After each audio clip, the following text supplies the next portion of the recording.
Dans une ambiance conviviale et autour d'un café, cette permanence située au cœur de la ville accueille les personnes en situation d'exclusion sociale. Elles peuvent bénéficier gratuitement d'un entretien individuel, soit avec un assistant social pour des questions administratives, voire financières, ou avec un agent pastoral laïque en cas de détresse personnelle.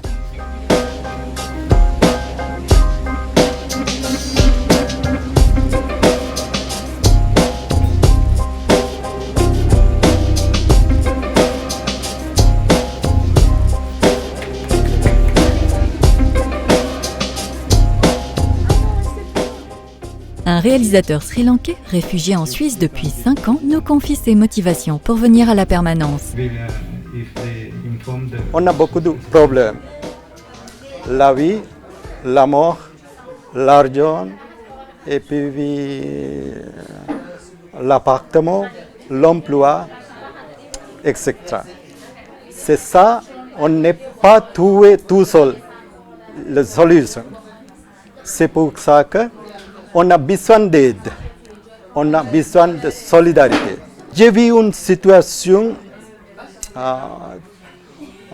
physiquement très difficile. J'ai eu un problème parce que ma mère elle est malade il y a 2 semaines. C'est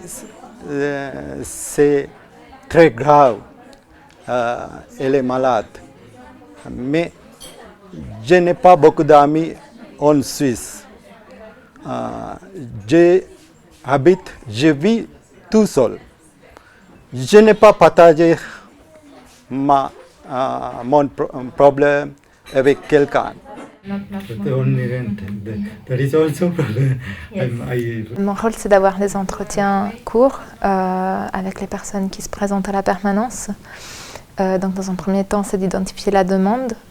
Ensuite, ça peut être de les orienter au sein du réseau social vers une organisation spécialisée, ou bien de donner une information, un conseil, voire de donner une aide directe, donc sous forme de démarches administratives, ou bien d'une aide alimentaire, par exemple sous forme de bons pour les épiceries Caritas.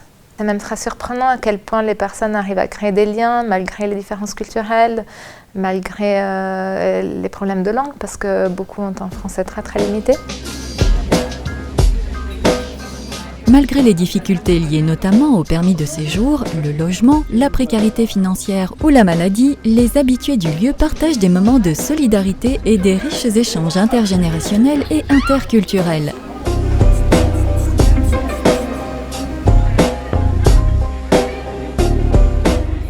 Marie-Antoinette, l'aumônière, accueille toute personne qui a besoin d'écoute ou d'un soutien spirituel, sans distinction d'âge, d'origine ou de confession religieuse. On accueille vraiment des personnes de tout horizon. Il y a toute culture, toute religion, autant des Suisses, des autochtones que des migrants, des personnes qui viennent des réfugiés. Ça peut être aussi des personnes qui souffrent de toxicomanie, d'alcoolisme, de maladies psychiques. Vraiment, il n'y a pas une catégorie plus particulière de personnes qui fait appel à notre permanence. C'est un peu le reflet finalement du monde. Hein. Les précarités qu'on côtoie ici à la permanence, c'est des précarités qu'on rencontre partout. Ici, tu écris le nom des enfants. Là, toi, c'est le prix. Tu m'as dit, tu es ici. Yes, no problem for me. Just any time, last time for active. Tu dois renvoyer pour le 31 mai.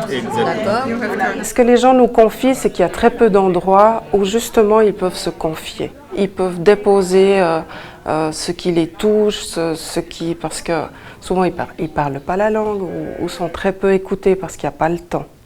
Alors moi j'ai vraiment envie de dire que l'avantage ici, et peut-être plus particulièrement de l'aumônier, c'est qu'il peut prendre le temps. Le temps n'est pas calculé. L'autre cadeau que je vois, c'est cette force, ce courage que les gens ont pour traverser tout ce qu'ils traversent.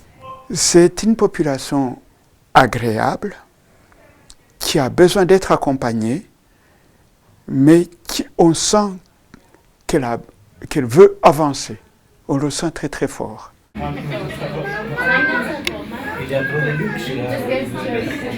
Quelles sont les attentes des gens? En fait, ils n'attendent pas qu'on leur distribue de l'aumône. Ils attendent qu'on les considère comme êtres humains.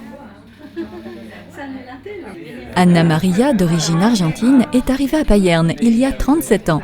Elle nous raconte ses motivations pour devenir bénévole. À cause de la mentalité qu'on a nous les Américains, les Sud-Américains surtout, de se trouver en famille avec une grande table pour boire un café et même avec les voisins si on n'a pas de famille. Et Valida, une habituée du lieu, se sent comme chez elle. Avant de venir ici, je suis à la maison. Je reste à la maison. Voilà. Et maintenant, on a trouvé cette autre maison, quoi. Ouais.